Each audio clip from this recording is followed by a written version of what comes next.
World's biggest astrology community in Tamil. Online Astro TV, வாழ்வின் வெளிச்சம். Online astro டிவியை கண்டு மகிழுங்கள். அடுத்த பேச்சாளர் நம்ம மருதமலை குருஜி அவர்கள் அன்போடு அழைக்கின்றோம். ஓம் ஆதித்தாய சோமாய மங்களாய புதாய குரு சுக்கர சனி பேச்ச ராகுவே கேதுவே நமக. இந்த உலகம் முழுதுமே அத்தனையுமே 9 கிரகங்களுடைய ஒரு கட்டுப்பாட்டில் தான் இருக்குது அப்படின்னு வச்சுக்கலாம். தெய்வங்கள் அப்படிங்கிறது கூட நம்ம நாள் நட்சத்திரம் கிழமைகள் இதெல்லாம் பேஸ் பண்ணி தான் எல்லாத்தையுமே உருவாக்குறோம். ஒரு நல்ல நாள் அப்படிங்கிறது குறிக்கிறதுக்கே அந்த 9 கிரகங்களுடைய நாள்கள், செவ்வாயோட நாள்கள் சனியோட நாட்களை நம்ம குறிக்கிறது இல்லை. அப்போ சுபர்கள் நாள்களில் தான் நம்ம எந்த ஒரு விஷயத்தையுமே நம்ம பண்ணுறோம் அப்படிங்கிற ஒரு விஷயம் இருக்குது. அப்போ 9 கிரகங்களையுமே வச்சு இடைக்காட்டு சித்திரன்னு பண்ணார். ஒரு காலகட்டத்தில் மழை வராத போது 9 கிரகங்களையும் சரியான இடத்துல உட்கார வச்சு நாட்டில் மழை வச்சார். அதே போல் உலகெல்லாம் ஆண்ட ராவணேஸ்வரன் உலகில் எல்லா உலகையும் ஆண்டானாமா. அவன் என்ன நவகிரகத்துக்கு கொண்டு போய் அவன் 11ஆம் இடத்துல எல்லா கிரகத்தையும் உட்கார வச்சு நாட்டை ஆண்டானாமா ராவணன். இப்போ இதெல்லாம் ஒரு அற்புதமான ஒரு விஷயம் அது. அப்போ நவகிரகங்கள் இல்லைன்னா ஒன்றுமே இல்லை. அப்போ அது என்னென்னா 11ஆம் இடம்ங்கிறது உபஜயஸ்தானம்னு பேருங்க. ஒருத்தர் பரிகாரம் பலன் நடக்கும்னா 11ஆம் இடத்துல ஏதாவது கிரகம் இருந்ததுன்னா தான் பரிகாரம் செஞ்சால் பலன் வரும், பரிகாரம் நடக்கும். அப்போ 11ஆம் இடத்துல கிரகம் இல்லைன்னா பரிகாரம் பண்ணால் பரிகாரம் நடக்காது. தெளிவாக தெரிஞ்சுக்கணும், 11ஆம் இடம் மட்டும்தான் பரிகாரம் பண்ணக்கூடிய விஷயம். அப்போ எந்த இடத்துக்கு அந்த 11 கூட இணைப்பு பெறானா அப்போ தான் அந்த இடமானது சக்ஸஸ் ஆகும். இப்போ 6ங்கிறது கடன் வரும்போது அந்த 11 கூட பார்த்தான்னா கடனானது அடைஞ்சிரும். 6ங்கிறது வியாதினா 11 கூட ஏதோ லிங்க் பண்ணான்னா கடன் அடைஞ்சிரும், வியாதி விலகிரும். அந்த 6 கூட விஷயம் என்னென்ன இருக்குதோ எல்லாமே நடக்கும் அப்படிங்கிற ஒரு பொது விஷயம் இது. அப்போ 9 கிரகங்களும் வலிமையானவர்கள். சூரியன் அரசன், சந்திரன் அரசி. அப்போது இவங்க 2 பேரும், செவ்வாய் என்பது தளபதி. இப்போது 9 கிரகங்களும் நம்மளுக்கு அற்புதமான ஆற்றலை தரக்கூடியது. இப்போ முதல் கிரகம் அப்படின்னு சொல்லி எடுத்து பார்த்தோம்னா சூரியன். சூரியனுக்கும் பூமிக்கும் உள்ள வித்தியாசம் என்னென்னா 9.5 கோடி மைல் தூரத்தில் இருக்கிறாங்க. நம்மளுக்கு அதுக்கும் பக்கமல்ல, ரொம்ப தூரத்தில் இருக்கிறாங்க அப்படிங்கிற ஒரு விஷயத்த தெரிஞ்சுக்கணும். 9 கோடி மைல்ங்கிறது பக்கமல்ல, அவ்வளோ தூரத்தில் இருக்கக்கூடிய விஷயத்தில் இருக்காங்க. அப்போ சூரியனை சுற்றி தான் எல்லா கிரகங்களும் சுற்றி கொண்டிருக்கிறது. சூரியனை சுற்றி தான் உலகத்தில் இருக்கிற எல்லா கிரகங்களும் அதோடைய செயல்பாடுகளை தந்து கொண்டிருக்கிறது. அப்போ சூரியன் எல்லாத்துக்கும் வலுவானவர் அப்படி. அப்போ இந்த எல்லா கிரகங்களும் இவர் சுற்றுது அப்படிங்கிற விஷயம் நமக்கு இப்போ தெளிவாக தெரிஞ்சிருது. அப்போது நாம் வாழ்க்கையில் ஜெயிக்கணும் அப்படின்னா இந்த சூரியனுடைய மூலிகை அப்படின்னு பார்க்கும்போது எருக்கு வெள்ளெருக்கெல்லாம் சூரியனோட மூலிகை. இந்த சூரியனோட மூலிகையை நம்ம என்ன பண்ணலாம் அப்படின்னா 4-5 விதமாக சொல்கிறேன். 4-5 விதம் யார் வேணாலும் பயன்படுத்திக்கலாம். சூரியனுடைய இதானதுக்கு எருக்கலைக்கு தண்ணி ஊற்றி தீபம் வச்சு கும்பிடலாம், 1. 2வது சூரியனுடைய அந்த எருக்கலையுடைய வடக்கு போகக்கூடிய வேரை எடுத்து தாயத்து செய்து அணிந்து கொள்ளலாம். அதுக்கடுத்தது சூரியனுடைய அந்த எருக்கலையுடைய புல்லுருவின்னு சொல்லுவாங்க. புல்லுருவின்னா அந்த ஒரு 3 வருஷம் 5 வருஷம் ஆன செடியிலிருந்து அந்த புல்லுருவிங்கிறது அது மாதிரி வேற ஒரு செடி முளைச்சி வரும். அந்த புல்லுருவியை தாயத்து செய்து கொண்டு கொண்டால் உலகத்தில் எல்லாம் அப்போ சூரியனை சுற்றி எப்படி வருதோ நம்ம ஜோதிடர்களை சுற்றி எல்லாமே வருவாங்க. அப்போ எருக்கலைக்கு மிகப்பெரிய ஒரு ஆற்றல் உண்டு அப்படிங்கிற ஒரு விஷயம் தெரிஞ்சுக்கலாம். அப்போ சூரியன் உலகத்தில் நம்பர் 1. அதே போல் அதோடைய வேறு எடுத்து தாயத்து செய்து வெள்ளியில் எழுதி என்னுடைய இந்த தாந்திரிக பரிகாரங்கள் அப்படின்னு ஒரு புத்தகம் ஒன்று நம்ம எழுதியிருக்கோம், 2011 எழுதியிருக்கோம். அந்த புத்தகத்தில் 67ஆம் பக்கத்தில் சர்வகாரிய சித்தின்னு ஒரு எந்திரம் ஒன்று இருக்குது. இப்போ இந்த புத்தக கடையிலும் கூட என்னுடைய புத்தகம் கிடைக்கும், 2011 விட்டுருக்கோம். அந்த புத்தகத்தில் இருக்கக்கூடிய அந்த 67ஆம் பக்கம் இருக்க எந்திரத்தை எழுதி வைத்து கொண்டு ஒரு வெள்ளித்தகட்டில் எழுதி அதே மாதிரி அந்த வேரை உள்ளே வச்சு கூட ஏதாவது என்ன வைக்கணும் அப்படின்னு கேட்டிங்கன்னா சந்தனம் குங்குமம் விபூதி 3ஐயும் வச்சு ஒரு தாயத்தை செய்து அணிந்து கொள்ள வேண்டும். அப்போ எப்போனா ஞாயிற்றுக்கிழமை சூரிய உரையில் எடுத்து அணிஞ்சிட்டோம்னா உலக வசியம் உண்டாகும். அப்போ நமக்கு தொழில் கூட்டம் இல்லைன்னா நம்ம ஜோசி ஆஃபீஸ் பார்க்குறோம் அப்படின்னா ஜோசியத்துக்கு கூட்டம் வரும். இது எந்த தொழில் செய்கிறவங்களும் பயன்படுத்திக்கலாம். இப்போ நம்ம ஒரு சூரியன் உலகத்தில் இருக்கிற 800 கோடி பேருக்கும் பொதுவானவன். நம்ம சூரியன் நம்ம ஜோசியர் தான் வழிபடணும்னு கிடையாது, என்னென்ன தொழில் செய்யணும்னு பண்ணலாம். சூரிய நமஸ்காரம் அப்படிங்கிறது உலகத்திலேயே ஒரு அற்புதமான ஒரு ஆசனத்தில் சிறந்தது சூரியனுக்கு கும்பிடக்கூடிய ஒரு ஆசனம். அப்போ சூரிய வழிபாடு வந்து ஆசன ரூபத்தில் ஒரு 10 விதமான முறைகள் உண்டு. அப்போது அந்த சூரிய வழிபாடு அப்படிங்கிறது மிகப்பெரிய விஷயம். அதே போல் உலகத்தில் மிகப்பெரிய ஒரு ஒரு ரிஷி அப்படின்னு சொன்னால் விஸ்வாமித்திரர். அப்போது விஸ்வாமித்திரர் என்ன பண்ணார் அப்படிங்கிறது பார்க்கும்போது உலகமாக ஒரு அற்புதமான நடத்துறதுக்கு காயத்ரி மந்திரத்தை கண்டுபிடிச்சார். அப்போது அந்த தத் சௌதர் வரண்யம் பர்கோ தேவசிதீமி தீவனோன பிரசோதியாத் அப்படின்னு ஒரு காயத்ரி மந்திரம் ஒன்று இருக்குது. அதுவும் வலுவான மந்திரம். அப்போ நம்ம என்ன பண்ணோம், இந்த எந்திரத்தை எழுதி வைத்து கொண்டு இந்த காயத்ரி மந்திரத்தை ஒரு 108 தடவை சொல்லி ஒரு தாயத்தில் அடைத்து கொட்டால் எண்ணிய காரியம் யாவும் நடக்கும், தொழில் நடக்கும், வருமானம் வரும், எல்லா காரியங்களும் சக்ஸஸ் ஆகும், தொழில் பொருளாதார முன்னேற்றம் அடையும். அதே மாதிரி கொடுக்கல் வாங்கல் சீரடையும். நம்மளுக்கு ஒரு அரசாங்க வேலை கேட்குறான்னு அரசாங்க வேலை கிடைக்கும், அரசியலில் ஜெயிக்கணும்னு நினைக்கிறவங்க அரசியலில் வேலை கிடைக்கும். அந்தளவுக்கு வீரியமாக பூஜை பண்ணணும். இப்போ நமக்கு வந்து 108 சொல்கிறது நம்மளுக்கு போதுமானது. இதே வந்து ஒரு பெரிய ஆளுகளுக்கு செஞ்சு கொடுக்குறோம்னா ஒரு 1008, 10,008, 1,08 மந்திரங்களெல்லாம் சொல்லலாம் அப்படிங்கிற. அப்போ சூரியனுக்கு ஒரு மந்திரம் என்ன அப்படின்னா க்ரீம், KRWM, ஓம் க்ரீம் ஆதித்தாய நம, ஓம் க்ரீம் ஆதித்தாய நம, ஓம் க்ரீம் ஆதித்தாய நம. இந்த பீஜ மந்திரம் இது ஒன்று போதுமானது. ஒவ்வொரு கிரகங்களுக்கும் பீஜ மந்திரம் இருக்குது. அப்போ வந்து இது சூரியனோட பீஜ மந்திரம் வந்து க்ரீம், KRWM, ஓம் க்ரீம் ஆதித்தாய நம. இந்த மந்திரத்தை ஒரு 1008 தடவை சொல்லி வச்சிட்டோம்னா நம்மளுக்கு சர்வகாரிய சித்தி உண்டாகும், சர்வகாரியம் வெற்றி நடக்கும், நம்மளுக்கு கூட்டம் வரது நடக்கும். அப்போது அதே விஷயத்தில் பார்க்கும்போது சூரியனுக்கு இன்னொன்று என்னன்னா ஆதித்ய ஹிருதயம்னு பேருங்க. உலகத்தில் இருக்கிற சகல தோஷத்தையும் சகல சாபங்களையும் சகலத்தையும் விளக்கக்கூடியது ஆதித்ய ஹிருதயம். அப்போ ராமரே போகும்போது ஆதித்ய ஹிருதயம் படித்து சூரியனோட அருள் பெற்று தான் வந்து இலங்கைக்கு போகிறார் அப்படின்னு ஒரு வரலாறு இருக்குது. அப்போ ஆதித்ய ஹிருதயம் சகல தோஷங்களையும் எல்லாத்தையும் வெற்றி பண்ணக்கூடியது ஆதித்ய ஹிருதயம் அப்படின்னு விஷயம். இது நம்ம காலையில் தினசரி போய் கேட்டுக்கொண்டலாம். அப்போது சூரியனுக்கு என்னென்ன விஷயம் இருக்குதோ எல்லாம் பண்ணலாம். சூரியனுக்கு ஒரு கோதுமை இருக்கிறது. அப்போ கோதுமை என்ன பண்ணோம் அப்படின்னா கோதுமையிலான உணவுகளை நம்ம ஞாயிற்றுக்கிழமை சாப்பிடலாம், வர்றவங்களுக்கு கொடுக்கலாம். அப்போ கோதுமை என்னென்ன இருக்கோ அந்த அதாவது சூரியனோட அமைப்பில் இருக்கிறது என்னென்ன இருக்குதோ எல்லாத்தையுமே பயன்படுத்தலாம் அப்படிங்கிற ஒரு விஷயம் இருக்கு. அதே போல் சூரியனுக்குரிய கோதுமையை வந்து என்ன பண்ணணும் அப்படின்னு கேட்டிங்கன்னா ஒரு 6 விளக்கு ஞாயிற்றுக்கிழமை சூரிய உரையில் வைக்கணும். 6 விளக்கு கீழே வந்து என்ன பண்ணணும், ஒரு வெத்தலை வைக்கலாம், இல்லைன்னா அரச இலை வச்சு 6 இலை வச்சு 6 இலைக்கு மேலேயும் கொஞ்சம் கொஞ்சம் கோதுமை வச்சு அதுக்கு மேலே விளக்கு வச்சு தீபம் வச்சு சூரிய உரையில் சூரியனுக்காக வழிபட வேண்டும். அப்போ நம்ம சொல்லக்கூடிய மந்திரம் வீட்டில் எங்கே சொல்லணும், ஓம் க்ரீம் ஆதித்தாய நமக. இந்த மந்திரம் சொல்லிட்டு அதை வந்து ஒரு 6 முறை சுற்றி வந்து அணைச்சி வச்சிடலாம். விடாமல் ஒரு ஞாயிற்றுக்கிழமை ரெகுலராக பண்ணிட்டு வந்தோம்னா அதாவது எந்த திசை நடந்தாலும் சரி, எந்த புத்தி நடந்தாலும் சரி, வாழ்க்கையில் அவன் ஜெயிக்க வேண்டிய விஷயங்களை பூரா ஜெயிக்க முடியும். இது வந்து கண்கூடான, அதாவது உலகத்தில் தெரிஞ்சுக்க நவகிரக வழிபாட்டுக்கு மேலே எதுவுமே கிடையாது. நான் எத்தனையோ பேரை வந்து நவகிரக வழிபாடு பண்ணி தான் இப்போ ஜெயிக்க வச்சுருக்கேன். உதாரணம் வந்து நவகிரகம் எங்கே இருக்குன்னா ஈசானை மூலையில் இருக்குது. கோயில் எல்லா பக்கமே ஈசானை மூலையில் இருக்குது. அப்போ வாஸ்தாசுரத்துன்னு சொல்கிறாங்கன்னா ஒரு வீட்டுக்கு சக்தி வரக்கூடியது வந்து ஈசான மூலை வழியாக தான் சக்தி வருது, ஈசானி மூலியமாக தான் சக்தி வருது. அந்த சக்தியை வந்து பலப்படுத்துறதுக்கு என்ன அப்படின்னு கேட்டிங்கன்னா அங்கே நவகிரகங்கள், அந்த நவகிரகங்களை தாண்டி தான் சாமிகளுக்கு வருது அப்படிங்கிற விஷயம் சொல்லி வச்சுருக்காங்க. ஸோ வந்து நம்மளுக்கு என்ன பண்ணணும் அப்படின்னு கேட்டிங்கன்னா நவகிரக வழிபாடு முக்கியம் அப்படிங்கிற விஷயம் தெரிஞ்சிடுது. இப்போ நம்ம கோயிலுக்கு போய் என்ன பண்ணுறோம் அப்படின்னு கேட்டிங்கன்னா எங்கே போனாலும் கோயிலுக்கு போனோம்னா அங்கே கோயிலில் போய் அந்த கைகால் கழுவிட்டு தான் போகணும். குளிக்கக்கூடிய வசதி இருந்தால் குளிக்கலாம். அப்போ அந்த தெய்வ வழிபாடுங்கிற போது நாம் எவ்வளவு நியமனிஷ்டியோடு இருக்கிறோமோ அந்தளவுக்கு வேலை செய்யும். அப்போ ஒரு கோயிலுக்கு போகிறோம், அந்த கோயிலுக்கு போயிட்டோம்னா ஃபஸ்ட்டு போனதையுமே அங்கே தண்ணி பைப்பெல்லாம் வச்சுருப்பாங்க, கைகால் கழுவலாம், குளிக்கலாம். குளிச்சுட்டு அங்கே இருக்கக்கூடிய விநாயகரை போய் வழிபடணும். ஃபஸ்ட்டு வந்து முதல்வன் விநாயகர் அப்படிங்கிற ஒரு விஷயம். அப்போ விநாயகரை வழிபடணும். உங்களுக்கு மந்திரம் தெரிஞ்சால் சொல்லுங்கள், இல்லைன்னு கம்முன்னு உட்காந்துக்குங்க. உங்களோட மனக்குறைகளை சொல்லுங்கள். நான் வந்து இந்த ஊர்லேருந்து இதுக்காக தான் வந்திருக்கேன், என்னுடைய பிரச்சனை தீர்த்து கொடு அப்படின்னு சொல்லி உட்காந்து தியானம் பண்ணுங்க.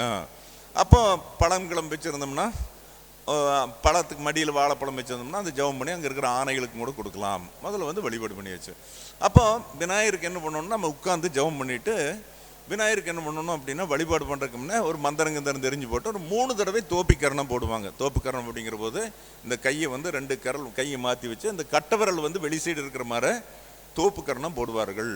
அப்போ அந்த தோப்புக்கரணம் போடும்போது என்னென்னா 3 தடவை தோப்புக்கரணம் போடும்போது உடம்புல என்ன ஓடும்னா சுழிமுனை அப்படிங்கிறது ஓடும். சுழிமுனைனா வலது பக்க சுவாசமும் இடது பக்க சுவாசம் இல்லாமல் 2 பக்கம் சுவாசம் ஓடும், அது சுழிமுனை என்று பெயர். அப்போ அந்த சுழிமுனை ஓடும் போது நீங்கள் என்ன கேட்குறீர்களோ அதை அந்த இறைவன் கொடுத்துருவான், விநாயகர் கொடுத்துருவான். அதுக்காகத்தான் தோப்புக்கரணம் போடுறது. அப்போ தோப்புக்கரணம் போட்டு என்ன பண்ணால் அப்படியே வெளியே வந்து மறுபடியும் ஒரு முறை விநாயகர் வழிபட்டு, நீங்கள் எந்த தெய்வத்தை மூலஸ்தானத்தில் வழிபடுறீங்களோ எதுக்காக போகிறீங்களோ அந்த சாமியை வந்து வேகமாக போய் வழிபட்டுட்டு அதுக்கு நீங்கள் ஏதாவது பிரசாதங்கள், சிவன்னா வில்வம் கொண்டு போகணும், சிவன்னா வில்வம் கொண்டு போகணும், இது மாதிரி ஒரு விஷயத்தை கடைப்பிடிச்சிட்டு நேராக வந்து அப்புறம் வந்து நவகிரகத்தை பார்க்க வேண்டும். நவகிரகத்தில் உங்களுடைய லக்னாதிபதி யாருன்னு பார்க்கணும். பொதுவாக வந்து சனியிலிருந்து தான் சுத்தருக்கு ஆரம்பிக்கணும், நவகிரகத்தை சனியிலிருந்து சுத்தர ஆரம்பிக்கணும். அப்போ சனீஸ்வரன் தான் வந்து ஈஸ்வரர், நவகிரகங்களில் ஈஸ்வர பட்டம் வாங்கணும்னு சனி பகவான் மட்டுமே. அப்போ சனி பகவானை வந்து வழிபடணும், அங்கிருந்து சுத்தருக்கு ஆரம்பிக்கணும். ஒரு 27 முறை சுற்றி விடுங்கள், நீங்கள் நினைத்த காரியம் பூரா நடக்கும். எந்த கிழமை வேணாலும் வைத்துக்கலாம். பொதுவாக சனிக்கிழமை தேர்ந்தெடுத்துக் கொள்ளுங்கள். சனிக்கிழமை அப்படிங்கிறது ஒவ்வொருத்தரோட வாழ்க்கையிலையும் வெளிச்சு தரக்கூடிய சனிக்கிழமை மட்டுமே. உடல் ஆரோக்கியமாக இருக்கிறது சனி நீராடுன்னு தான் சொல்லுவாங்க. அப்போ உடல் ஆரோக்கியம், மன ஆரோக்கியம் எல்லாத்துக்கும் கொடுக்கறது சனிக்கிழமை ஒரு அற்புதமான நாள் அப்படின்னு வச்சுக்கலாம். அப்போ நமக்கு ஒருத்தன் வாழ்க்கையில் ஜெயிக்கிறக்கோ பண்ணுறக்கோ பிடிக்கிறதுக்கு சூரியன் சிறப்பான இடத்தை தரக்கூடியவர் அப்படின்னு ஒரு விஷயத்தை எடுத்துக்கலாம். அதுக்கு அடுத்தபடியே பார்க்கும்போது சூரியன் வாட்டு நம்ம ஜெயிச்சாச்சு. அதுக்கு அடுத்தது வந்து ராகு பகவான் இல்லைன்னா உலகத்தில் எதுவுமே நடக்காது. இப்போ நம்ம வந்து ஒரு விஞ்ஞான டிஜிட்டல் யுகத்தில் இருக்கிறோமே, அதுக்கு அத்தனைக்கு அதிபதி ராகு மட்டுமே. அப்போ ராகு மட்டுமே டிஜிட்டல் துறையில் செதிக்கிறவர்.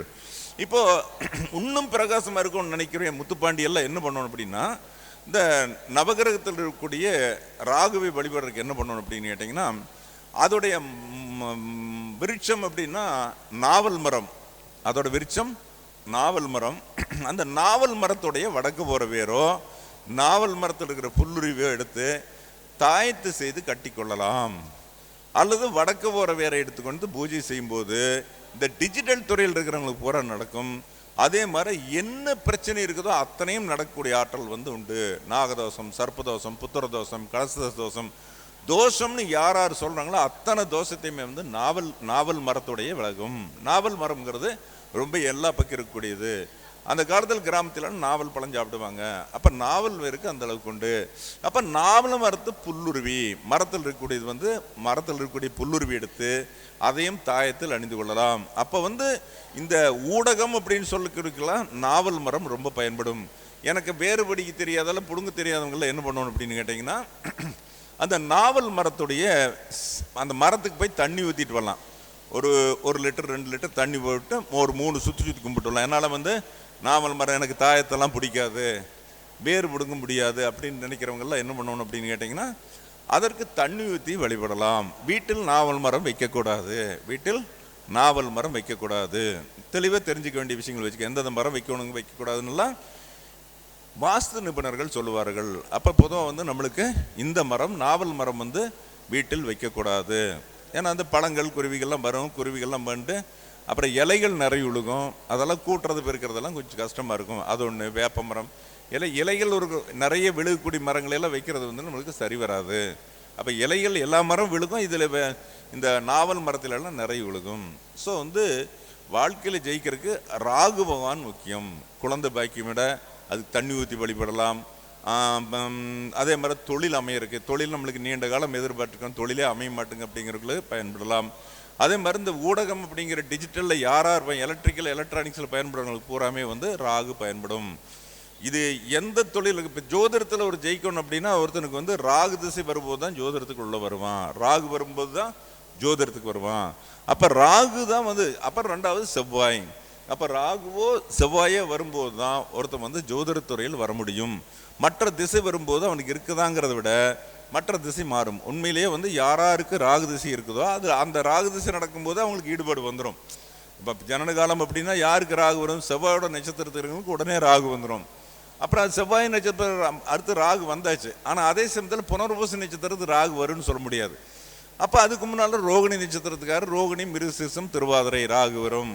கார்த்திகை நட்சத்திரத்தில் வந்து அந்த வயசு எந்த வயசு வருதோ அந்த காலகட்டத்தில் பிரகாசமான வாழ்க்கை நடக்கும். ஏன்னா ராகுக்கு என்ன அப்படின்னு கேட்டிங்கன்னா, புராணத்தில் வந்து அமிர்தம் சாப்பிடும்போது என்னென்னா வரிசையவர் வந்து தேவர் ரூபத்தில் போய் அமிர்தம் சாப்பிட்றாரு. அப்போ அமிர்தம் சாப்பிடும்போது என்ன அப்படின்னு கேட்டிங்கன்னா, அவர் சாப்பிட்டு முழுங்கும்போது சூரியர் சந்திரர்கள் காட்டி கொடுத்துட்றார்கள்.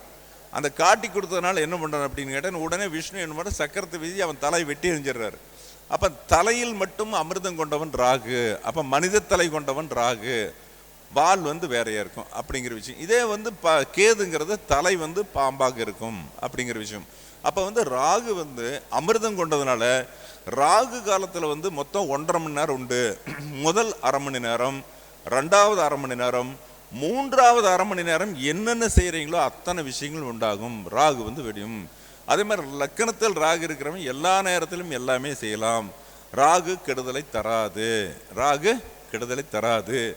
ராகுவோட பையன்தான் வியாதிபாதன். வியாதிபாதன் அப்படின்னு யோகத்தில் இருக்குல்லவா, ராகுவோட பையன்தான் வியாதிபாதன். அப்போ மோசமாக தருவானா? அதனால தான் என்ன பண்ணுறாங்க, வியாதிபாத யோகத்தில் பிறந்தால் அதுக்கு வியாதிபாதன் சொல்லி ஏறக்குறைய வந்து அது பாபநாசத்துக்கு பக்கத்தில் வியாதிபாரத தீர்த்தம் அப்படின்னு ஒன்று ஓடுது, தண்ணி ஓடிட்டு அங்கே போய் குளிக்க சொல்லுவாங்க. வியாதிபாதத்தில் எதுவும் செய்யக்கூடாது அப்படிங்கிற விஷயம் சொல்லுவாங்க. அது வந்து ராகுவுடைய பையன், ராகுவுடைய பையன். அப்போது இதெல்லாமே நாம் சொல்கிற விஷயம் இல்லை, முன்னோர்கள் சொல்லப்பட்ட விஷயங்கள் தான்.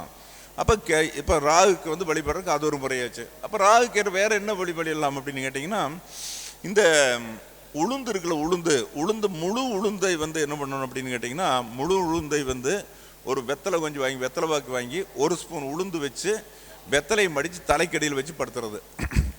தலை ஒரு 4 வெத்தலை வச்சுக்கலாம். 4 வெத்தலை ஒரு பாக்கு 1 ஸ்பூன் வச்சு தினசரி ஒரு 18 நாளைக்கு வைக்கிறது. 18 நாளைக்கு ராகுவோட நட்சத்திரத்தில் ஆரம்பிக்கணும். இப்போ திருவாதிரை நட்சத்திரமோ சுவாதி நட்சத்திரமோ சதய நட்சத்திரத்தில் ஆரம்பிக்கணும். ஆரம்பித்து கண்டினியூவாக வச்சுட்டு வந்துட்டு 18 நாள் கழித்து 18வது நாள் வந்து விநாயகர் கோயிலில் போய் அங்கே இருக்கிற ராகுவுக்கோ அங்கே வழிபாடு அர்ச்சனை பண்ணிவிட்டு அங்கே எங்களுக்கு தண்ணி ஓடக்கூடிய தண்ணியில் போட்டோம்னா ராகுவோடைய நம்மளுக்கு தோஷமே கிடையாது. நம்ம ராகு தோஷம் யாகு தோஷம் தோஷமே கிடையாது.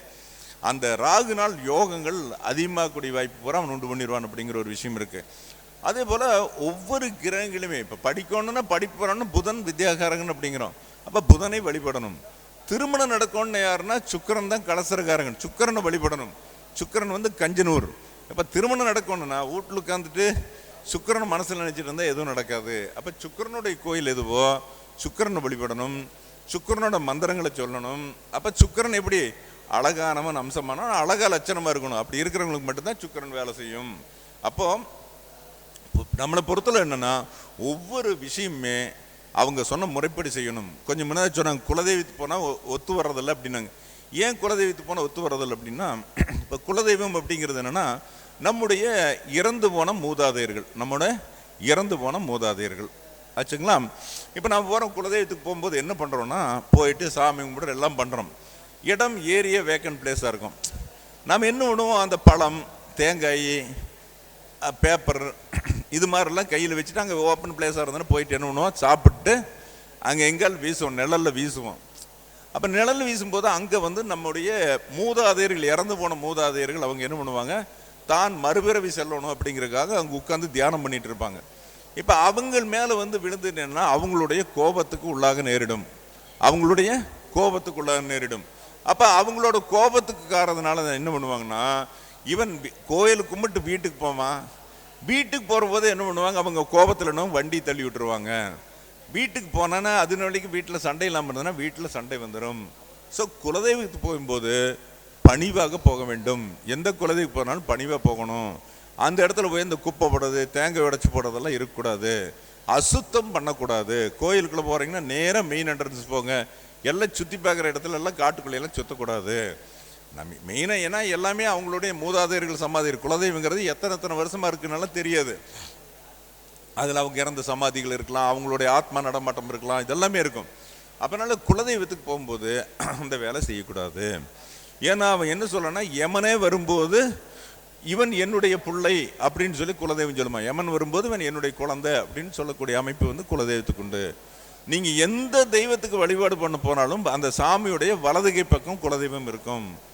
அப்படியே அவனுக்கு வரங்குடுன்னு சொல்லக்கூடியது குலதெய்வம் மட்டுமே. அப்போ குலதெய்வத்தோட அருள் இல்லாமல் வாழ்க்கையில் யாருமே ஜெயிக்க முடியாது. குலதெய்வம் பரிபூர்ண சுகத்தை தரும், குலதெய்வம் பரிபூர்ண வெற்றி தரும், குலதெய்வம் பரிமூட மேன்மை தரும் அப்படிங்கிற விஷயம் இருக்கு. அப்போ இதுக்கு இப்போ ரிசல்ட்டுக்கு என்ன பண்ணணும்னா, முதல் முடி எடுக்கிறது குலதெய்வ கோயிலில் தான் முடி எடுக்கணும். முதல் முடி எடுக்கிறது குலதெய்வ கோயிலில் தான் முடி எடுக்கணும். அப்போ அப்போ நம்ம முடி எடுக்கிறது அது.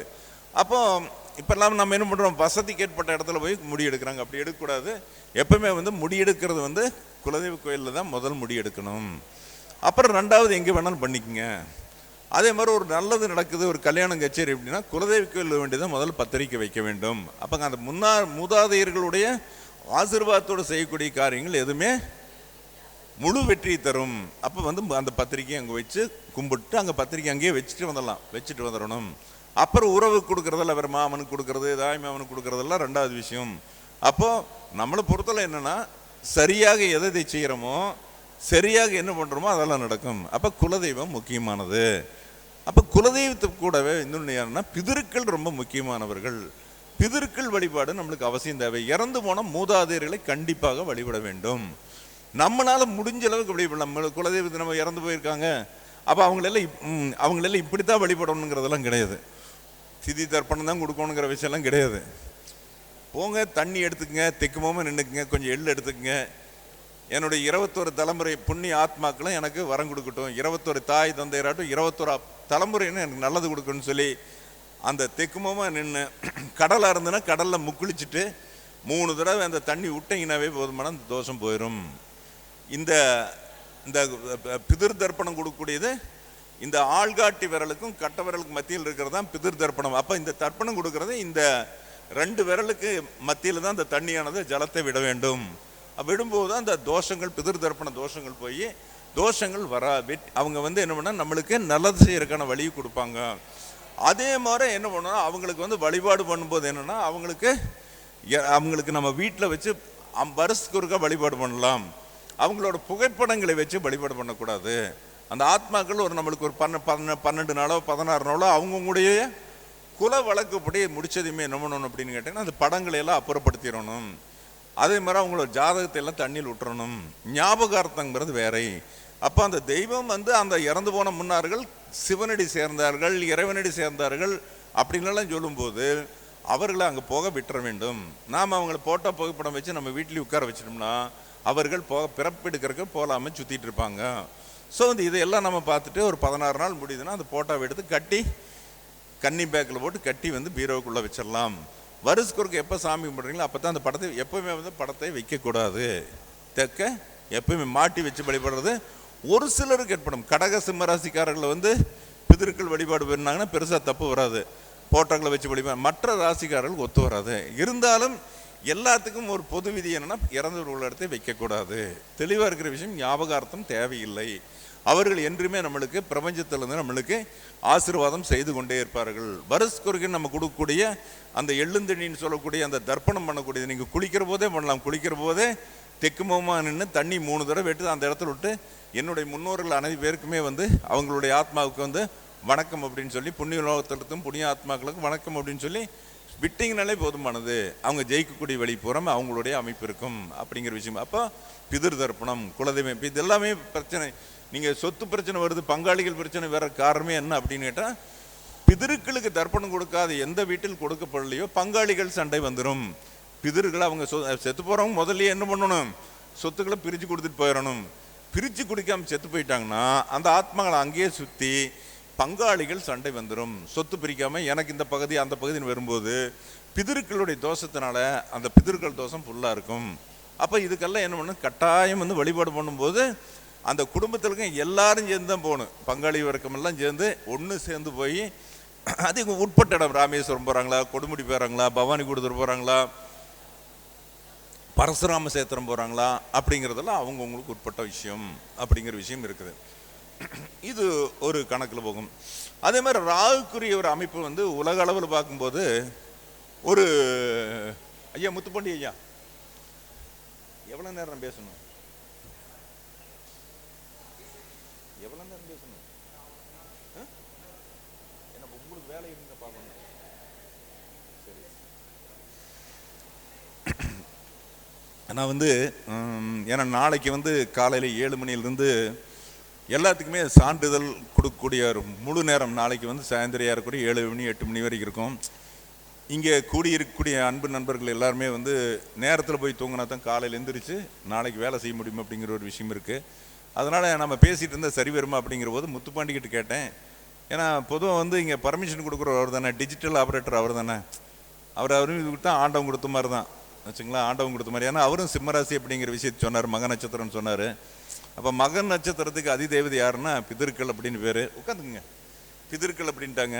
நீங்கள் ஒருத்தருக்கு தர்ப்பணம் கொடுக்கணும் அப்படின்னா சிம்மராசிக்காரருக்கு சாப்பாடு வாங்கி கொடுத்தீங்கன்னாவே தர்ப்பணம் பண்ணதுக்கு ஈக்குவலாக போயிடும். புதுசாக போய் ஸ்பெஷலாக தர்ப்பணம் பண்ணுவேன் பம்பர் பார்த்தீங்களா, இந்நேரம் அமைதியாக இருக்கீங்க, இப்போ மட்டும் கை தட்டுறீங்க. நாங்கள் சிம்மராசின்னு நினச்சி நிறைய பேர் இங்கே சிம்மராசிக்காரர் இருக்காங்க, எல்லாத்துக்கும் வாங்கி கொடுங்க. யார் யார் வந்து பிதர்கள் தோஷம் போகணும் தர்ப்பணம் கொடுக்கணுங்க, கோயிலுக்கு எங்கேயும் போக வேண்டியதில்லை, சிம்மராசிக்காரர் கூப்பிட்டு சாப்பாடு வாங்கி கொடுத்தாலே தோஷம் போயிடும். அவங்க வீட்டுக்கு வந்து நம்ம வீட்டுக்கு வந்தாவே அது பிதர்கள் ஏதாவது அதோட நட்சத்திரத்தை மக நட்சத்திரத்தை அதிதேவே பிதர்கள் தானே. அதனால் பிதர்கள் வழிபாடுக்கு எங்கேயும் போக வேண்டாம். அப்போ வந்து நமக்கு நம்ம வீட்டுக்கு வந்து சாப்பாடு வாங்கி கொடுக்கலாம், துணிமணி வாங்கி கொடுக்கலாம் அப்படிங்கிற. இப்போ நான் நல்லா வந்து எந்த வீட்டுக்கு போனாலும் அந்த வீடு நல்லாயிருக்கும். அதே மாதிரி மக நட்சத்திரக்காரர் எங்கே போய் கால் மிச்சாலும் நல்லாயிருக்கும். ஆனால் அந்த விஷயம் அவங்களுக்கு தெரிஞ்சு பண்ணாங்கன்னா வேலை செய்யும். ஏன்னா வந்து நம்ம தெரியாமல் செய்யும்போது வேலை செய்யும். அவங்களுக்கு சாப்பாடு கொடுக்குறது, சொந்த மக நட்சத்திரக்காரர் திருப்தி பண்ணுறது பண்ணும்போதுன்னு அவங்க பெரியவங்களாக நினச்சிக்கணும். நம்ம அவங்க வந்து நம்ம மூதாதையர் வந்திருக்காங்க நம்ம வீட்டுக்கு அப்படின்னு நினச்சி பண்ணும்போது 200% வெற்றி கிடைக்கும் அப்படிங்கிற விஷயம் இருக்குது. நம்ம வந்து இது ஒரு உண்மையான விஷயம். நான் மக நட்சத்திரக்காரர், நான் மக நட்சத்திரமாக இருந்தாலும் கூட நான் மக நட்சத்திரத்தன்னைக்கு ஆளுகளை தேடி பிடிச்சி கொடுப்பேன், சாப்பாடு சொல்கிறதுக்கு கொடுப்பேன்.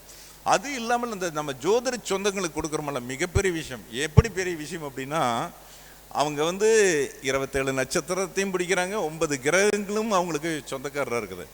அப்போது என்னென்னா ஒரு ஆளை பிடிக்கும்போது அவங்களே தினசரி ஒரு 10 வருஷம் சர்வீஸ் ஆச்சுன்னா தினசரி எத்தனை தடவை சூரியன் சந்திரன் செவ்வாய் புதன் குரு சுக்கிரன் சனி ராகு எது வேணும் யார் பாசிட்டிவாக சொல்கிறாங்களோ அவங்களுக்கெல்லாம் ரொம்ப நன்மை. யார் வந்து சூரியன் சரியில் முடக்கில் மாட்டிடுது, சந்திரன் முடக்கில் மாட்டிடுது, செவ்வாய் முடக்கில் மாட்டிடுது, குருவை குட்டிச்சவராக போச்சு, யார் யார் கிரகங்களை சொல்கிறாங்களோ கிரகங்களோட சாவை நாம் வாங்குகிறோம். அதுதான் கர்மாங்கிறது.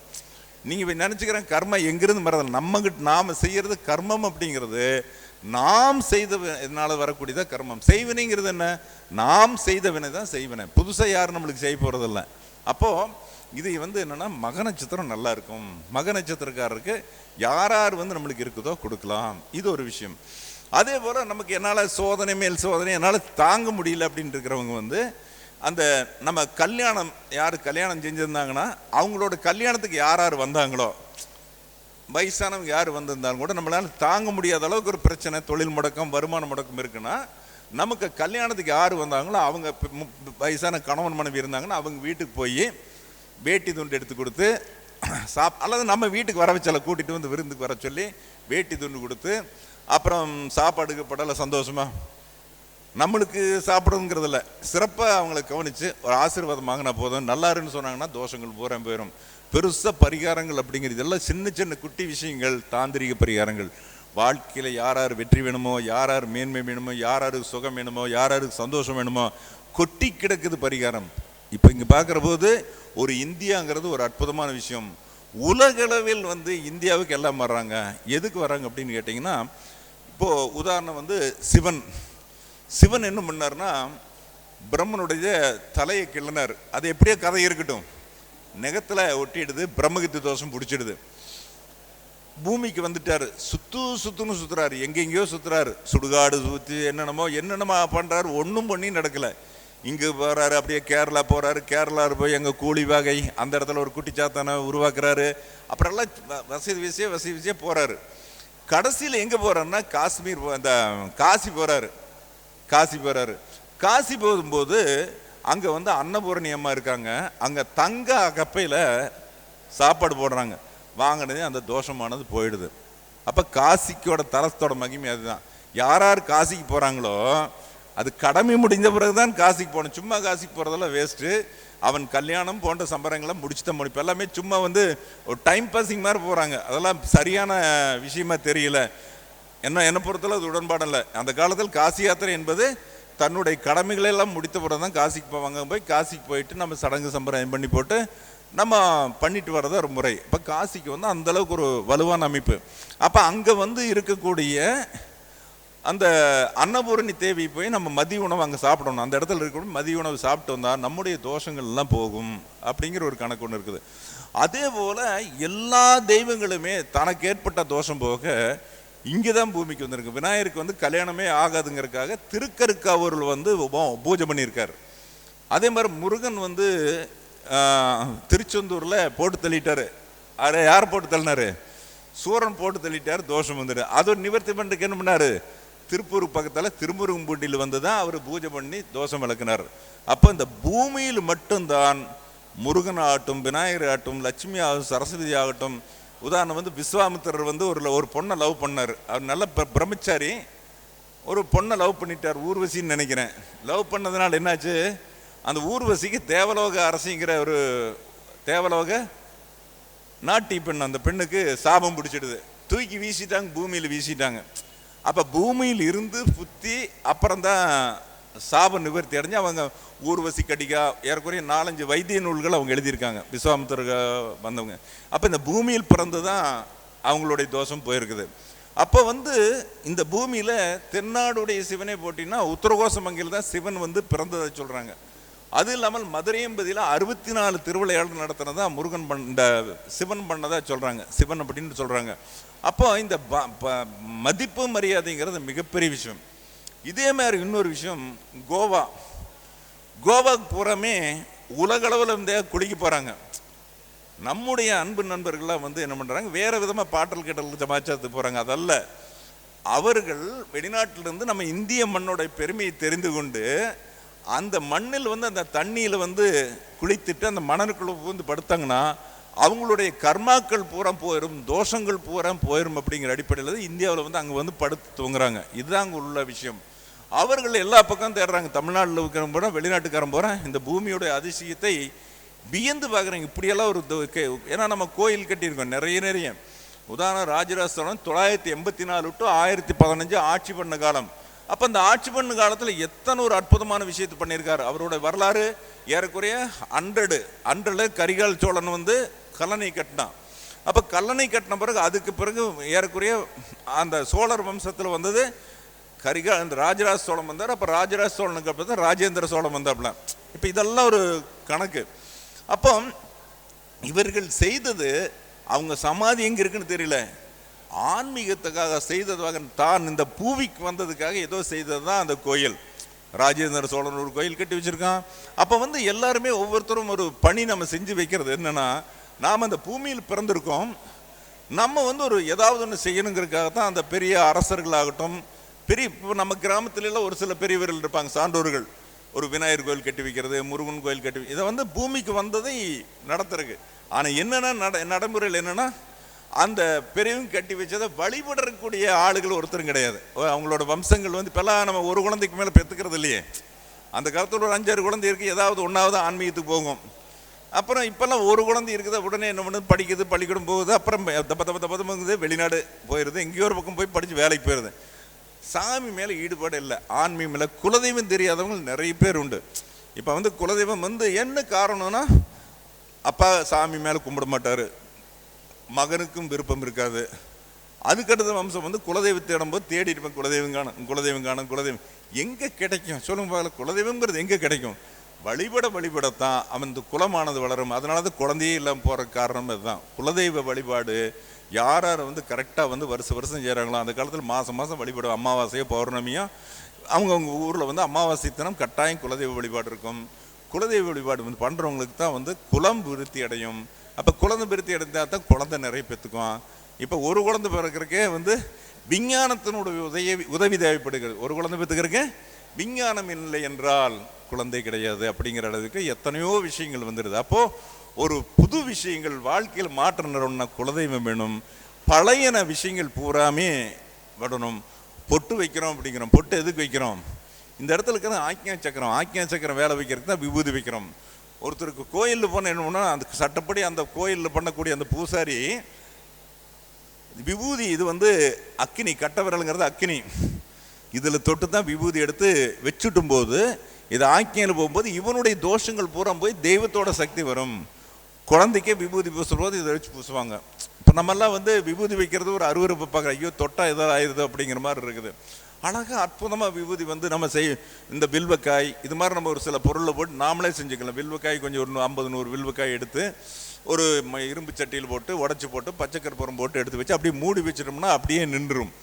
அப்புறம் அது சாம்பல் அப்படியே ஒரு நாள் விட்டுட்டோம்னா அப்படியே எரிஞ்சு சாம்பலாய் பூத்து கொடுங்க. மேலால் இருக்கிற கருப்பாடை எடுத்து விட்டு கருப்பு இல்லாமல் சுத்தம் வெளியேறு இருக்கிறத எடுத்து கொஞ்சம் பச்சைக்கற்பூரம் போட்டு மிக்சிங் பண்ணி ஓம் நம சிவாய ஓம் நம சிவாய ஓம் நம சிவாய ஓம் நம சிவாயன்னு விடாமல் ஒரு 1,00,000 ரூபா சொல்லி அதை எடுத்து வச்சுங்க. அந்த விபூதி வந்து நல்லா பேசும், எதுக்கு வேணாலும் பேசும். வீட்டில் இருந்தாவே தெய்வம் கூட இருந்த மாதிரி நம்ம வந்து நாமளாக செய்யும் போது எந்த ஒரு விஷயம் நம்மளுக்கு முழு பணிது நடக்கும். அதே மாதிரி பூஜை பொருள் பூரா புது பொருளாக வாங்கி வைக்கணும் சாமி. பாரு இன்னைக்கு எனக்கு ரொம்ப சந்தோஷமாக இருப்பேன். என்னுடைய மகன் மணிகண்டராஜுக்கு என்ன சொன்னாலும் தகும். ஜெயிக்கிறதுங்கிற விஷயம் தேங்காய் புது தேங்காய் மட்டை உரிச்சு இன்னைக்கு தான் வந்த தேங்காய் மாதிரி இருந்தது. பழம் ஒன்றும் கூட பழுக்கம் கூடல. ஏன்னா ஒரு பொருளை தெய்வத்துக்கு கொடுக்க தெய்வம் அந்த பொருள் யாரோடது? அந்த தெய்வத்தோட தான். எல்லாமே தெய்வத்தோட தான். நாம் வாங்கி கொடுக்கும்போது முழுசாக நம்ம பூ நல்லா இருந்தது, அங்கே இருக்கிறது எல்லாமே அழகாக பாரு. இன்னும் தேங்காய் அந்த பச்சை கலர் புதுசாக உரிச்சு வச்ச மாதிரியே தேங்காய் இருந்தது. அப்போ நம்ம தெய்வத்துக்கு கொடுக்கும்போது புதுசாக ஒரு சில நான் போன 2-3 தடவை ஒரு ஹோமத்துக்கு பார்த்தேன், குடும்பம் பிஞ்சு போச்சு, அதையும் வச்சு கலசம் வச்சுருந்தாங்க, குடும்பம் போயிடுது. அப்போ இதெல்லாம் என்ன எங்கே விதி இருக்குது?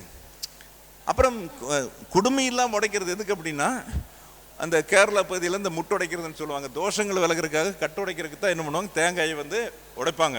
இந்த குடுமி பிச்சு வச்சிருப்பாங்க, எல்லாம் சுரண்டி முடியெல்லாம் பண்ணி வச்சுருப்பாங்க. அதை கொண்டு என்ன பண்ணாங்க, தலையை சுற்றி உடைப்பாங்க. அதுக்கு இப்போ நம்ம பூஜைக்கு என்ன பண்ணுறோம்னா ஒரு சிலர் என்ன பண்ணால் குடுமி பிச்சரிஞ்சிட்டு உடைக்கிறாங்க. இது நடைமுறை ஏற்படுத்தல.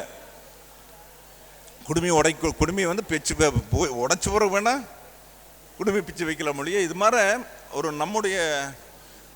நம்முடைய இந்து மத கலாச்சாரத்தில் இருக்கக்கூடிய வழிபாடுகள் நிறைய ஓடி போயிடுச்சு. பூ கட்டுறது எதில் கட்டினா வேலை செய்யும் தெரியுமா? இந்த வாழைப்பட்டை இருக்குது பார்த்தீங்களா, அந்த வாழைப்பட்டையில் நார் எடுத்து அதில் பூட்டு கட்டி சாமிக்கு போடுங்க, நல்லா வேலை செய்யும். நாம் வந்து நூல் கட்டுறதெல்லாம் சரி வராது. நாமளா புகுத்தி இவ்வளோதான் ஒரு முழம் தான் கட்ட முடியும்னு சொன்னாலும் கூட வாழைப்பட்டையில் எடுத்து கயிறு மாதிரி எடுத்து கட்டணும். இப்போ மாலைகள் பூராமே தெய்வத்துக்கு வாழைப்பட்டை தான் நடுவில் இருக்கும். அப்போ வாழைப்பட்டத்துக்கு வந்து அது என்னன்னா, வாழை மரத்துக்கு பேர் கன்னி மரம். அந்த வாழை மரம் கன்னி. அது என்ன பண்ணால் விதை கிடையாது, அது கீழிருந்தே முளைச்சி வர்றது. அப்போ அந்த மரத்தை என்ன பண்ணுவாங்க, நல்ல காரியங்களுக்கு எல்லாத்துக்குமே என்ன பண்ணுவாங்க, முன்னால் கட்டுவாங்க. பந்தல் கட்டுற மாதிரி முன்னால் வந்து வாழை மரம் கட்டுவாங்க. அது வேறொரு காரணம், விஞ்ஞான காரணம் என்ன அப்படின்னு கேட்டேன்னு, ஒருத்தனுக்கு பாம்பு கடிச்சு போட்டது அந்த வாழைப்பட்டை சாறு கொடுத்தா உடனே சரியாயிரும். வாழைப்பட்டை விரித்து அந்த காலத்தில் வந்து பூநாகம்னு ஒன்று இருக்கும். பூநாகம்ங்கிறது சுத்தமான பூவில் இருக்கும். இப்போ இந்த வாங்கிட்டு வந்து நம்ம பூவை கொண்டு பிரிட்ஜுக்குள்ளே வச்சு ஒரு வாரம் கழிச்சு போடுறதெல்லாம் பூவில் அப்படியே செடியிலேருந்து கொண்டு வரது கப்பன்னு புதுமாக மனமாக இருக்கணும். அந்த செடி வந்து பூநாகம் இருக்கும். அதில் மாலை கட்டி போட்டாங்கன்னா சப்போஸ் அது எத்தனை இருக்குன்னா தீக்குச்சி விட சின்னதாக இருக்கும், மசுறு மாதிரி சின்னதாக இருக்கும். பாம்பு இருக்கும்.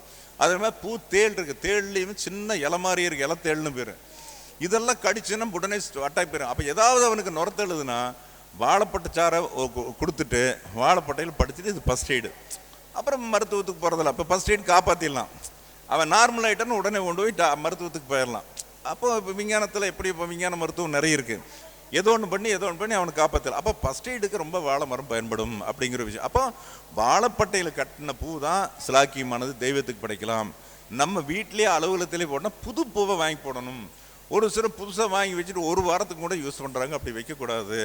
பூவை புதுசாக வாங்குங்க, நீங்களே கட்டுங்க, வீட்டில் கொடுத்து கட்டுங்க. பணத்தை பற்றி கவலைப்படக்கூடாது. நம்ம என்ன முளை 100 ரூபாய் போச்சு நான் வாங்குறதா, 200 தெய்வத்துக்கு அது தெய்வம் கொடுக்குறதா, நீங்கள் அது கொடுங்க, அது தெய்வம் உங்களுக்கு கொடுக்கும். நீங்கள் என்ன கொடுக்குறீங்களோ இட் வில் ரிட்டர்ன் பேக். பிரபஞ்சம் என்ன சொல்லுது, நீ என்ன கொடுக்குறே திரும்பி வரும். நீங்கள் நல்லது சொல்ல நல்லதாக வந்துடும், நீ நல்லாருன்னு சொல்லுங்கள், எல்லாமே உலகம் பூரா நல்லாருன்னு சொல்லணும். இந்த நிமிஷம் வரைக்கும் நான் ஜோதிடர் எத்தனையோ வருஷத்துக்கு மேலே யாருக்குமே மோசமாக சொன்னது கிடையாது. யாருமே நீ கெட்டு போயிருன்னு சொன்னது நீ நல்லா இருப்பேன். You can do anything, you can do everything. அப்போது அந்த பாசிட்டிவாக சொல்ல அவனும் வளருவான், அவன் குடும்பம் வளரும். அப்போ வீட்டில் வச்சு அதான் வீட்டில் ஜோசியம் பார்க்கணும். என்ன வீட்டில் ஜோசியம் பார்த்து என்ன சொல்கிறோம், சூரியன் சரியில்லை இருக்குது. 800 கோடி வருஷம் ஆகாயத்தில் உட்காந்து அழகாக ஜெகஜோதியை சொல்லிச்சிட்டு இருக்கு சாமி. ஏதோ குளிர்காலத்தில் வேணால் வராமல் கொஞ்சம் ரெஸ்ட் போடுதோ இல்லையா, மற்ற நாள் எல்லா நாளும் சூரியன் வருகிறது. சூரியன் உள்ளினா நம்மளுக்கு சுவாசிக்கக்கூடிய காற்று கிடைக்காது. சூரியனோட ஒளிச்சம் மரங்களில் பட்டு மரங்களில் இருந்தால் வந்து அது ஸ்டார்ச் உணவுப் பொருள் தட்டு பச்சை உண்டாக்கி அது சுவாசித்தல் நடைபெறுகிறதுனால தான் அதோட ஆக்சிஜன் பெறறக்கே சூரியன் தான் இருக்குது. அப்போ சூரியன் கெட்டு போச்சு. அப்போ ஜோசியத்தில் நம்ம என்ன பண்ணிடுறோம், நம்ம எல்லாம் கற்றுட்டு தான் நினச்சிட்டு சூரியன் சரியில்லை, சூரியன் சரியில்லை, சரி இல்லாமல் போயிடட்டும், சந்திரன் சரியில்லை, சரி இல்லாமல் போயிடட்டும், செவ்வாய், இதெல்லாம் இது என்ன கணக்கு இது? அப்போ ஒருத்தர் பணம் கொடுக்குற பணத்துக்காக நம்ம சொல்கிறதா? அவன் பணம் ஒரு 500 ரூபா 1000 ரூபா கொடுத்துட்டான்னா அவங்க பணம் கொடுத்ததுக்காக நம்ம கிரகத்தை மோசமாக சொல்கிறதா? மோசமாக சொல்லக்கூடாது. எப்போவுமே பாசிட்டிவாக சொல்லி பாருங்க. பாசிட்டிவ் தான் நம்மளுக்கு ஒருத்தனை ஜெயிக்க வைக்கிறது. நம்மளை வீட்டை பொறுத்தளவு பாசிட்டிவாக சொல்ல வீடு நல்லா இருக்கும். சரிதானுங்களா? இப்போ இன்னைக்கு காலையில் அற்புதமான ஒரு வேள்வி நடந்தது. இது எதுக்கு அப்படின்னா திருமணம் நடக்கிறதுக்காக ஒரு வேள்வி நடந்தது. அப்போ திருமணம்னு என்ன, எத்தனை வருஷமாகி திருமணம் நடக்கலை? 20 வயசாகி கல்யாணம் நடக்கலை, 30 வயசாகி கல்யாணம் நடக்கலை, 40 வயசாகி கல்யாணம் நடக்கலை, கல்யாணமே நடக்கவில்லை. அப்படிங்கிறவங்களுக்கு இன்னைக்கு ஒரு அற்புதமான ஒரு வேள்வி வந்து ஸ்ரீராம் குருக்கள் வந்து பெங்களூர்லேருந்து செஞ்சு வந்தார். இப்போ இதுக்கு எல்லாத்துக்கும் செலவு வரும். இப்போ பூஜை பண்ணும்போது செலவெல்லாம் ஒரு அளவுக்கு நல்ல செலவு வரும். இப்போ இது செலவு இல்லாமல் பண்ணக்கூடிய ஒரு பரிகாரம் ஒன்று சொல்கிறேன். இது வந்து இதுக்கு பேர் வந்து வாழைப்பூ பரிகாரம்னு பேருங்க. வாழைப்பூ பரிகாரம். இது எந்தவித தோஷமானாலும் அவனுடைய ஜாதகத்தில் இருந்தாலும் அந்த தோஷத்தை உடனே நிவர்த்தி செய்து திருமணம் அப்படிங்கிறது குறைஞ்சபட்சம் 21 நாள்லேருந்து 90 நாட்களுக்குள்ள நடத்தி கொடுத்துடும். 21 நாள்லேருந்து 90 நாட்களுக்கு நடத்தி கொடுத்துரும். இந்த வாழைப்பூ பரிகாரத்துக்கு என்ன செலவு மொத்தமும் ஒரு 200 ரூபா தான் வரும். முதல் வந்து பண்ண வேண்டியது என்னென்னா, விநாயகர் ஒரு பிள்ளையார் பிடிச்சி வச்சுக்கணும். அந்த பிள்ளையார் பொறுத்தளவு இந்த 4 விரல், இந்த விரலோட உயரத்துக்கு மேலே வரக்கூடாது. இப்போ இந்த 4 விரல் வச்சுக்கணும், இவ்வளோ தான் பிள்ளையாரோட உயரம். மஞ்சள் பிள்ளையார் பிடிச்சி வச்சுட்டு பிள்ளையாருக்கு என்ன பண்ணணும், கட்டாயம் அரும்பில் குத்தணும். பெரும்பாலும் வந்து எல்லா பக்கம் அரும்பில் குத்துறதில்ல, பிள்ளையாருக்கு பிடிச்சது அருகும்பில். நம்ம பூஜைக்கு சாமானம் வாங்கும்போது எத்தனையோ பொருள் வாங்கும்போது அருகும்பில்லையும் ஜோதி பண்ணலாம். இல்லைன்னா ஏரியாவில் பூரா அருகும்பில்லாத இடமே இல்லை. இப்போ இன்றைக்கும் கூட பூஜையில் பார்த்தா விநாயகருக்கு அருகும்பில் வைக்கலாம். அப்போது அருகும்பில் வைக்கணும், தலையில் வந்து குத்தி விடணும். அப்போ அவருக்கு வெத்தலைவாக்கு வைக்கணும், பிடிச்ச பழம் கொடுக்கணும். அப்போ விநாயகருக்கு என்ன பண்ணும், கைத்தலம் நிறைகனி அப்பமோடு அவள் பொறி கப்பிய கரிமுகன் அடிப்பேன. அப்போ கைத்தலம் நிறைகனி, கைத்தில் நிறைய பழங்கள் பல வகைகள், கைத்தலம் நிறைய அப்பமோடு அவல் பொறி, அப்பம் வைக்கணும், அவல் பொறி வைக்கணும், அவல் பொறி வைக்கணும். அவல் பொறி நம்ம இன்னைக்கு வச்சிருந்தோம், அவல் பொறி கொண்டு வந்தோம், அவல் பொறி வைக்கணும், கப்பிய கரிமுகன் அடிப்பேன. அப்போ அவல் பொறி வச்சு விநாயகருக்கு பூஜை பண்ணணும். அப்போ நம்ம இதெல்லாம் அங்கே வைக்கிறோம், விநாயகருக்கு வைக்கிறோம். பழங்கள் என்னென்ன இருக்கோ அதெல்லாம் கொண்டு வந்து வைக்கிறோம். அடுத்தபடி என்ன பண்ணணும் அப்படின்னு கேட்டிங்கன்னா, ஒரு வாழை இலை, தலைவாழை இலை, அந்த நுனி வந்து இமயமலை பார்த்த மாதிரி இருக்கணும், வடக்கு பார்த்த மாதிரி இருக்கணும், வடக்கு பார்த்த மாதிரி இருக்கணும். அந்த வடக்கு பார்த்த மாதிரி வைக்கிற போது அதுக்கு மேலே என்ன பண்ணணும், 9 அரச இலை. அந்த அரச இலை நுனியை பூரா சென்டரில் வச்சுக்கணும். அப்படியே வட்டமாக அந்த காம்பு பூரா வட்டமாக இருக்கிற மாதிரி வச்சு அடுக்கணும். அந்த நுனி எல்லா நுனியுமே சென்ட்ரல் இருக்கணும். அந்த இலை வந்து வட்டமாக இருக்கிற மாதிரி 9 அரச இலை வைக்கணும். அதற்கு மேலே ஒரு 1/4 கிலோ உளுந்து, 1/4 கிலோ கொள்ளு, உளுந்து உடைக்காத உளுந்தாக இருக்கணும்.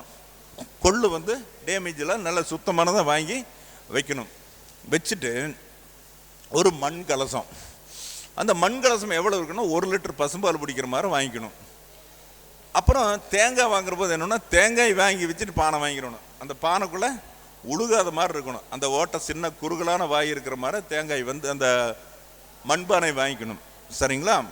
அப்போ வாழை இலை வச்சாச்சு, அதுக்கு மேலே அரச இலை வச்சாச்சு, அதுக்கு மேலே உளுந்துங்குள்ளும் கொட்டியாச்சு, அதற்கு மேலே மண்பானை வச்சாச்சு. மண்பானையில் பொட்டு வச்சா போதும், வேறு கலசம் நூலெல்லாம் ஒன்றும் சுற்ற வேண்டாம். நல்ல வேக வச்ச பானையை வாங்கிக்க, பச்சை பானை வாங்க வேண்டாம், நல்ல பானையை வாங்கி இந்த அதுக்குள்ளே பால் வந்து 1 லிட்டர் 1.25 லிட்டர் பிடிக்கிற மாதிரி பாலோட வாங்கி அது ஊற்றிடணும் கலசத்துக்கு. அதுதான். அதுக்கு மேலே தேங்காய் வச்சுக்கணும். தேங்காய்க்கு என்ன பண்ணலான்னா, அதுக்கு இதெல்லாம் மாவிலையெல்லாம் வைக்க வேண்டாம், ஒன்லி தேங்காய் மட்டும்தான். பானை, தேங்காய், இதை வச்சுட்டு என்ன பண்ணணும் அப்படின்னு கேட்டிங்கன்னா, தேங்காய்க்கு பொட்டு வச்சலாம், சுற்றிலையும் ஒரு 3 பொட்டு வச்சலாம். விபூதி, சந்தனம், குங்குமம். கட்டாயம் வந்து எந்த பூஜையாக இருந்தாலும் வைக்கணும், 3 வைக்கணும். நாமளே வீட்டில் நீங்கள் விபூதி வைக்கிறதா இருந்ததுன்னா முதல் விபூதி, அப்புறம் சந்தனம், குங்குமம். விபூதி யார்? சிவன். சந்தனம் வந்து முருகன், குங்குமம் வந்து சக்தி. அந்த 3 பேர் இருக்கிறதுல உலகம் நம்ம வசம். இதை நம்ம தெளிவாக தெரிஞ்சுக்கணும். கட்டாயம் வந்து ஒவ்வொரு ஜோதிடருமே கட்டாயம் வைக்கணும். எனக்கு சாமி பிடிக்கலைங்க இருக்குல்ல, அழகாக இருக்கணும், ஜோசியரெல்லாம் அழகாக இருக்கணும், அம்சமாக இருக்கணும், பார்த்தா வந்து அப்படி நம்ம வீட்டுக்கு வந்தால் நம்மளை பார்க்க ஜோசியம் பார்க்குற மாதிரி, நம்ம ஆஃபீஸுக்கு வந்தால் பார்க்குற மாதிரி இருக்கணும். அந்த அளவுக்கு நீட்டாக இருக்கணும். அப்போது வச்சாச்சு. அப்புறம் இதுக்கு என்ன பண்ணலாம்? முன்னால் தேங்காய் பழம் ஜோடஞ்சாம்பிராணி இதுக்கு முன்னாலேயும் வச்சுக்கலாம். எது? அரச இலை மேலே போட்டு கலசம் வச்சோம், தேங்காய் வச்சோம், தேங்காய்க்கு மேலே கொஞ்சம் பூ போடுறதுனால போட்டுக்கலாம், உள்ள தேங்காய் பழம் ஜோடஞ்சாம்பிராணினால பற்ற வச்சுக்கலாம். சரிதானுங்களா? இதுதான் பூஜை. கலசத்துக்கு நேர் பின்னால், இப்போ நம்ம கலசம் வச்சதுன்னா கலசத்துக்கு நேர் பின்னால் யார் திருமணம் ஆகணுமோ அவங்களை உட்கார வச்சிடணும். ஒரு ஆள் மட்டும்தான் உட்காரணும், நிறைய பேர் உட்காரக்கூடாது. அந்த கலசத்துக்கு நேர் பின்னால் உட்கார வச்சு நாம் என்ன பண்ணணும்? கலசத்துக்கு முன்னால் உட்காந்துக்கணும். அப்போ கலசம் எப்படி இருக்கும்? கிழக்கு பார்த்த மாதிரி இருக்கும், நாம் வடக்கு பார்த்த மாதிரி உட்காந்துக்கும். அந்த ஆள் கலசத்துக்கு பின்னால் உட்காந்துருப்பார். அவ்வளோதான். இப்போ இந்த என்ன பண்ணோம்னா, மந்திரங்கள் அப்படிங்கிற போது ராகுடைய மந்திரங்கள், கேதுவுடைய மந்திரங்கள் நம்மளுக்கு தெரிஞ்ச ஓம் ராகுவே கேதுவே நமக ஒரு 1008 முறை சொல்லணும். ஓம் ராகுவே கேதுவே நமக, ஓம் ராகுவே கேதுவே நமக, ஓம் ராகுவே கேதுவே நமகன்னு சொல்லணும். இந்த மந்திரத்தை சொல்லணும். இல்லை எனக்கு கொஞ்சம் விளக்கமாக சொல்லணும்னா, ராகுவோடைய பீஜ மந்திரம் க்ரௌம், கேதுவோட பீஜ மந்திரம் சௌம். அப்போ ஓம் க்ரௌம் ராகுவே நமக, ஓம் சௌம் கேதுவே நமக. இப்படி இந்த 2 பீஜத்தையும் தனித்தனியே சொல்லணும். தனித்தனியே சொல்லலாம். 1008 மந்திரம் சொல்லிட வேண்டியது. உட்காந்துட்டு சொல்லலாம். மணி வச்சு சொல்லுங்க, பூ எண்ணி போட்டு சொல்லுங்க, எதாலும் சொல்லுங்க, எதை பண்ணாலும் பண்ணுங்க. 1008 சொன்னால் உடனே ரிசல்ட்டு. பண்ணி வச்சுட்டு என்ன பண்ணணும் அப்படின்னு கேட்டிங்கன்னா, பூஜை முடிஞ்ச பிறகு 27 கற்பூரத்தை எடுத்து ரெடி பண்ணி வச்சுக்கணும். 27 கற்பூரத்தை எடுத்து ரெடி பண்ணி வச்சுக்கணும். ரெடி பண்ணி வச்சுட்டு அந்த அந்த பையன் உட்காந்துருந்த இன்ன வரைக்கும் அந்த கல்யாணமாகாத பையன் பின்னால் உட்காந்து அந்த பையன் எந்திரிக்க சொல்லி 27 முறை அந்த கற்பூரம், ஒரு சுத்துக்கு ஒரு கற்பூரம் வச்சு 27 சுத்து அவனை சுற்றிட்டு வர சொல்லணும். 27 சுத்து சுற்றிட்டு வர சொல்லணும். முடிஞ்சு போச்சுங்களா? 27 சுற்றி வந்ததுமே நாம் என்ன பண்ணணும் அப்படின்னு கேட்டிங்கன்னா, இந்த கலசத்தை எடுத்து அந்த தேங்காய் எடுத்து வச்சுட்டு, நான் தேங்காய் சொல்லிட்டு தப்பு, வாழைப்பூ வைக்கணும். நம்ம வாழைப்பூ பறிக்காரன்னு சொல்லி போட்டு தேங்காய் வச்சுருக்கோம். தேங்காய் வேற புத்திர பாக்கியத்துக்கு தேங்காய் வைக்கணும், தோஷத்துக்கு திருமண தடைக்கு வாழைப்பூ வைக்கணும். இந்த வாழைப்பூ தனியாக தூக்கி வச்சுட்டு, இந்த பானையில் இருக்கிற பால் அப்படியே முழு பால் எடுத்து அந்த யாருக்கு திருமணம் நடக்காத உட்கார வச்சுருந்தோம்ல அந்த ஆளை கொண்டு போய் ஒரு பாத்ரூமில் உட்கார வச்சிட வேண்டியது. ஒரு ஸ்டூல் போட்டு உட்கார வச்சு இந்த பால் பூரா அவங்க தலையில் ஒரு பாதி பால் ஊற்றிடலாம். ஊற்றிட்டு ஒரு அண்டாவில் நிறைய தண்ணி பிடிச்சிக்கணும். ஒரு 10 லிட்டர் 20 லிட்டர் பிடிக்கிற மாதிரி தண்ணி வச்சுட்டு அதுக்குள்ள இந்த மீத பாலை ஊற்றிடலாம். ஊற்றிட்டு அவங்கள சேர்ந்தவங்களே யாராவது அந்த நாமளே வேணாலும் முழுசாக அவங்கள ஊற்றி தண்ணி ஊற்றி குளிச்சு விடலாம். அது ஆண்கள் பெண்கள் யார் இருந்தாலும் பரவாயில்ல, அல்லது வீட்டில் இருக்கிறவங்கள வச்சு பண்ண சொல்லலாம். பண்ண சொல்லிட்டு பூஜை பண்ண சொல்லிட்டு அந்த ஆள் என்ன பண்ணணும்னா, சோப்பு போட்டு குளிக்கக்கூடாது. பால் ஊற்றி குளிச்சுட்டு என்ன பண்ணணும், தண்ணி நல்லா ஊற்றிக்கலாம். எவ்வளோ வேணாலும் பால் ஊற்றி தண்ணி ஊற்றி குளிச்சுக்கலாம். குளிச்சுட்டு இந்த பால் ஊற்றின தண்ணி இல்லைனாலும் இன்னும் தண்ணி ஊற்றிக்கலாம். தண்ணி ஊற்றி குளிச்சுட்டு தொடச்சிட்டு புது ஆடை கட்டணும். வேட்டி கட்டுறதுனா புது ஆடை, யார் ஆணாக இருந்தாலும் பெண்ணாக இருந்தாலும் புது ஆடை கட்டிட்டு நேராக நம்முடைய பூஜை ரூம், சாமி ரூமில் போய் ஒரு கற்பூரத்தை வச்சு விபூதி எடுத்து நெத்தியில் வச்சுட்டு வந்துடணும். இதுக்குள்ளே என்ன பண்ணணும்னா, பூஜையில் வச்சு அந்த வாழைப்பூவை தவிர பாக்கி போகிற ஒரு சாக்கில் கட்டி வச்சு எங்கெல்லாம் அப்புறப்படுத்திடணும். கொண்டு போய் எங்கள் தண்ணியில் ஓடுற தண்ணியில் போட்டுடலாம். சரியா? ஓடுற தண்ணி எல்லா பொருளையும் போட்டுடணும். இதில் இந்த விநாயகருக்கு காசு வச்சுருப்போம், காணிக்கு ஏதாவது வச்சுருப்போம். இந்த கலசத்துக்கு ஏதாவது காசு இதில் வச்சுருப்போம். இதுக்கு 1 ரூபா அதுக்கு 1 ரூபா வச்சுருந்தோம்னா இந்த 1 ரூபாயை தனியாக எடுத்து வச்சு நம்ம பக்கத்தால் இருக்கக்கூடிய விநாயகர் கோயில் உண்டியில் போட்டுருங்க. விநாயகர் கோயிலான விநாயகர் இல்லாமல் எந்த தோஷம் விலகாது. அப்போ விநாயகருக்கு ஆல்ரெடி வச்சாச்சு. இந்த காசை நாம் தூக்கிட்டு வந்துடக்கூடாது, தண்ணியில் விடக்கூடாது. கொண்டு போய் விநாயகருக்கு கொண்டு போய் அந்த உண்டியில் போட்டுறணும். அப்புறம் அதுக்குள்ளே என்ன பண்ணணும்னா, இன்றைக்கி நைட்டு என்ன பண்ணணும், இந்த வாழைப்பூ இருக்குது பார்த்தீங்களா, இந்த வாழைப்பூ என்ன பண்ணணும்னா, அந்த யாருக்கு திருமணம் ஆகலையோ அவங்க அந்த வாழைப்பூவை படுக்கையில் படுக்கிற போது அந்த வாழைப்பூவை கட்டி பிடிச்சி படுத்துக்க வேண்டியது தான். அந்த காம்பு மேல் நோக்கிற மாதிரி படுக்கிற போது படுக்கை வசம் மேல் நோக்கிற மாதிரி வச்சுக்கணும். வச்சுட்டு அதையே படுத்து தூங்கணும். காலையில் நேரத்தில் எந்திரிச்சு என்ன பண்ணணும், குளிச்சுட்டு இந்த வாழைப்பூவை சின்ன சின்னதாக வெட்டி கொஞ்சம் நாட்டு சக்கரை போட்டு கலந்து இருக்கிற பசு மாட்டுக்கு அன்றைக்கி சாயந்தரத்துக்குள்ளே கொடுத்துட்டாங்கன்னா அதிகபட்சம் 3 வாரத்தில், இந்த குறைஞ்சபட்சம் 3 வாரத்தில் செட் ஆயிரும். நான் ஒரே வாரத்துலையும் கூட செட் ஆயிருக்கு. நான் முதல் ஒரு பண்ணும்போது 1985 86 ஞாபகம் இல்லை. அப்போ பண்ணும்போது சனிக்கிழமை நைட் பண்ணுறேன், ஞாயிற்றுக்கிழமை பொண்ணு பார்க்க வந்து அடுத்த ஞாயிற்றுக்கிழமை கல்யாணம் நடந்திருக்கு. இது அப்போ ஒரு மிராக்கலாக நடந்தது. அதனால் அது பிடிச்ச பிறகு இந்த திருமண தடைக்குன்னு சொல்லி போட்டு இந்த பரிகாரத்தை நானே பண்ணி கொடுத்தேன். இப்போ என்ன பண்ண மக்களுக்கே சொல்லி கொடுத்துட்டேன். இது இவ்வளோ தான் செலவு. இந்த பூவை சாயந்தரத்துக்குள்ளே மாட்டு கொடுத்துட்டாங்கன்னா இந்த தோஷங்கள் எந்த தோஷம் இருந்தாலும் போய் திருமணம் நடந்துடும். வேறு தாயத்தோ பரிகாரமோ இதெல்லாம் எதுவுமே பண்ண வேண்டியதில்லை. இது செஞ்சு பார்க்கும்போது தான் ஒரு ரிசல்ட் தெரியும். இது செலவாக தெரியுதா அப்படிங்கிறதெல்லாம் கிடையாது. ஆனால் அன்னைக்கு இப்போ பூஜை பண்ணி நைட்டு படுத்தாச்சு, காலையில் எந்திரிச்சதுமே முதல் வேலை பசுமாட்டுக்கு நம்ம முதலே பசுமாடு எங்கே இருக்குன்னு பார்த்து வச்சுக்கணும். இப்போ எல்லாம் ஒரு சில இடங்கள்லாம் இந்த கோயில் மாடு மாதிரி கோயில்லேயும் மாடுகள் இருக்குது, அதுக்கெல்லாம் கொண்டு போய் வச்சால வச்சோம்னா சாப்பிட்டுக்கும். பக்கத்து வீட்டுக்காரர்கள்லாம் அனுமதிக்கிறாங்களான்னு தெரியாது. அதை அனுமதிக்கிறதா இருந்தாலும் பக்கத்து வீட்டில் கொடுத்துடலாம். இது ஒரு அற்புதமான திருமணம் அப்படிங்கிற. ஏன்னா நீ காலையில் நம்ம பண்ணணும் அந்த திருமண பரிகாரம்ங்கிறது விஷயம், அதுக்கு நம்ம செலவு பண்ணோம்.